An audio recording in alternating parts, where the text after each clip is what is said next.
गंभीर बीमारियों से पीड़ित मरीजों के लिए सरकार के द्वारा क्या योजनाएं बनाई गई हैं, उसके रोकथाम के लिए, हमारे गरीब जनता की मदद के लिए। अध्यक्ष जी, बड़ा ही निराशापूर्ण जवाब आया है। मुझे ऐसा प्रतीत होता है कि जब जब सत्र में पिछले 2.5 वर्षों में आपके विभाग के द्वारा जब भी प्रश्न पूछे गए हैं तो आपका एक सेम आंसर है कि हमने इतने जिला अस्पताल, इतने मेडिकल कॉलेज, इतनी डायलिसिस की मशीन, इतने एम्बुलेंस। अध्यक्ष जी, मेरा बड़ा ही स्पष्ट सा सवाल था, और अगर आपने ये बताया है कि आपके इतने जिला अस्पताल, इतने मेडिकल कॉलेजेस हैं, तो मैं इस सदन के माध्यम से जौनपुर से जो हमारा मेडिकल कॉलेज है उसकी कुछ पिक्चर है वो आपको दिखाना चाहूंगी कि जहां पे काला पानी तैर रहा है, जो बिल्डिंग्स हैं वो बनने से पहले खंडहर हो चुकी हैं, ये स्थिति है। और आप इसे गिना करके जवाब देना चाहते हैं कि आप अपने विभाग में क्या कार्य कर रहे हैं। मैं ये टेबल कर दूंगी अध्यक्ष जी, ताकि ये मंत्री जी के पास जो असली पिक्चर्स है वो पहुंचे और उन्हें पता चले कि जो बार बार आप ये कहते हैं कि हमने मेडिकल कॉलेजेस बना दिए, जिला अस्पताल बना दिए, उन जिला अस्पतालों और मेडिकल कॉलेजेस की क्या स्थिति है। कुछ दिन पहले वहां के बच्चे धरना दे रहे थे, जिन्हें हम देश का भविष्य और आगे मेडिकल कॉलेजेस में एज ए डॉक्टर देखने वाले हैं। आज उनके पास ना शुद्ध पेयजल है, ना बिजली है, ना पानी है। हम मरीजों को क्या ठीक करेंगे मंत्री जी? हमारे तो डॉक्टर बीमार हो रहे हैं, कभी डेंगू, कभी मलेरिया और कभी जॉन्डिस से। ये स्थिति है अध्यक्ष जी।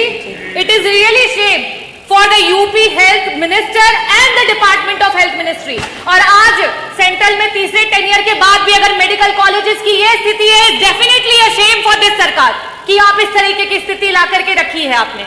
अध्यक्ष जी, जवाब में इन्हें ये देना चाहिए था कि गंभीर बीमारियों के लिए जो हमारे डॉक्टर्स होते हैं, चाहे वो पैलिएटिव मेडिसिन के डॉक्टर्स हों, चाहे आपके ऑन्को सर्जन्स हो, ऑन्कोलॉजिस्ट हो, गायनेकोलॉजिस्ट हो, न्यूरो एनेस्थीसिया डिपार्टमेंट के डॉक्टर्स हो, चाहे आपके कार्डियो सर्जन्स हो, सीटीवीएस के सर्जन्स हो, आपने कितने डॉक्टर्स को बढ़ा, कितने डॉक्टर्स को आपने बढ़ाया?